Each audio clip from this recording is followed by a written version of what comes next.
안녕하십니까. 언제나 소비자 편에서 방송하는 콘스탄트 김의 티스와 함께 돈 버는 아카데미. 이번 시간에는요, 굉장히 헷갈립니다. 돈 버는 증여가 되겠습니다. 계모나 계부가 증여한다면 과연 증여세는 어떻게 될까요? 여기에 대해서 알아보도록 하겠습니다. 재혼 가정이 늘고 있습니다. 그러다 보니까요, 계모나 계부가 증여하는 경우도 있겠죠.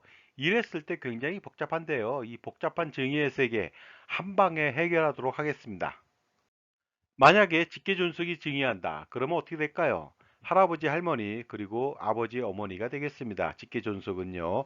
그분들이 증여한다. 이랬을 때는요. 증여재산 공제로 성년 자녀는 5천만 원, 미성년 자녀는 2천만 원을 10년간 합산해서 한 번만 공제하게 됩니다. 따라서 조부모님이 증여하고 부모님이 증여한다고 해서 각각 증여재산 공제를 하지는 않습니다.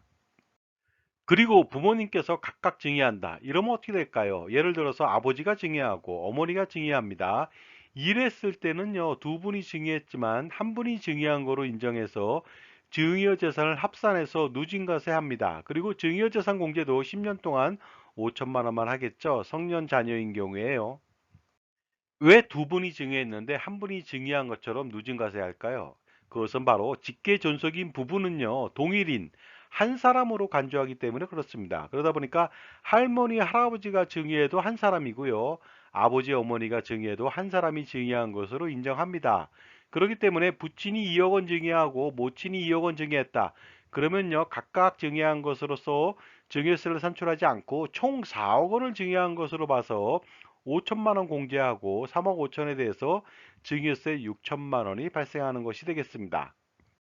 그런데 만약에 부모님께서 이혼하고 나서 각각 증여한다. 이랬을 때는 어떻게 될까요? 이혼한 경우는 부부가 아닙니다. 따라서 동일인이 아니죠. 그래서 동일인 합산 배제를 하게 되겠습니다. 그렇기 때문에 이혼했다면 아버지 따로 어머니 따로 각각 증여세를 산출하면 되겠습니다. 하지만 직계존속 증여재산 공제는 10년간 5천만 원까지만 하겠죠. 그렇다면 사례를 통해 알아보도록 하겠습니다. 아버지께서 2억 원을 증여했습니다. 그리고 10년 내에 모친께서 또 2억 원을 증여했습니다. 그렇다면 순차적으로 증여세를 산출해 보도록 하겠습니다. 아버지가 증여했다. 그러면 5천만 원 공제받고요. 증여세는 2천만 원 나옵니다. 그 다음에 어머니가 증여했다. 이랬을 때는 공제받을 게 없겠죠. 그러다 보니까 3천만 원의 증여세가 발생하는 것이 되겠습니다. 이번에는 비거주자가 거주자한테 증여하는 경우도 있겠죠. 이랬을 때요. 비거주자가 거주자인 배우자나 자녀한테 증여했을 때는 당연히 증여재산 공제를 해줍니다. 증여재산 공제라고 하는 것은요, 수증자의 거주자 여부로 공제를 해줍니다. 물론 반대로 그 비거주자한테 증여할 경우에는 당연히 증여재산 공제를 해주지 않습니다. 그렇다면 계모나 계부가 나한테 증여한다. 그러면 어떻게 될까요? 직계 존속과 혼인 중인 배우자도 직계 존속은 아니지만 증여 시에는 직계 존속으로 인정을 합니다. 그렇기 때문에 의붓자식한테 증여할 경우 성년인 경우에는 5천만 원, 미성년인 경우에는 2천만 원까지 증여재산 공제가 가능합니다. 그런데 생부하고 계모가 따로따로 나한테 증여를 했습니다. 만약에 생부하고 생모라면요, 합산과세 하겠죠. 하지만 생부하고 계모는요, 실질적으로 나한테 계모는 직계존속은 아닙니다. 그러다 보니까 이럴 경우 부부를 동일인 한 사람으로 간주하지는 않기에 따로따로 증여세를 산출합니다. 물론 증여재산 공제는 10년간 5천만 원까지만 하죠.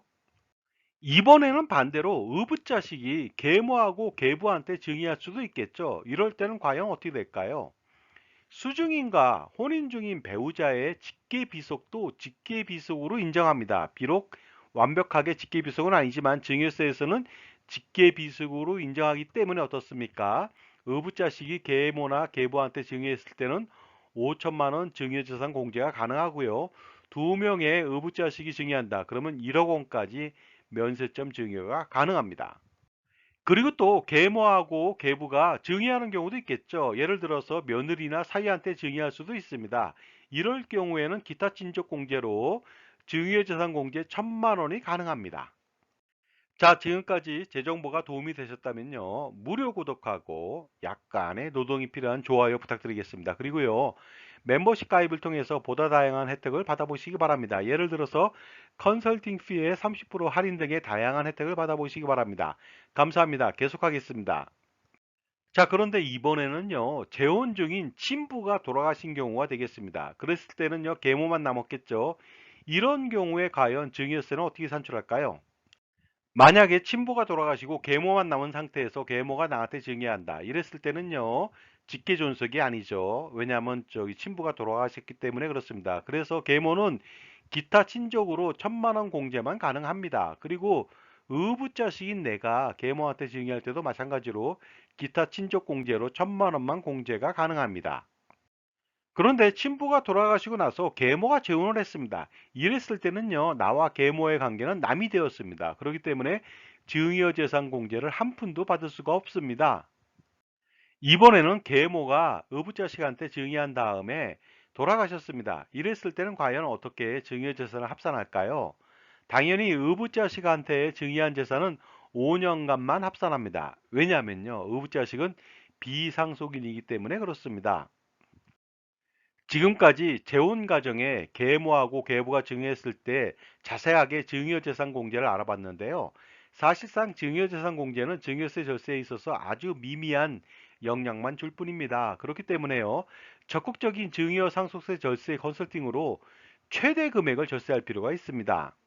자, 지금까지 계모나 계부가 증여했을 때 증여세는 어떻게 산출하는지, 그 다음에 다양한 상황을 알아봤습니다. 감사합니다.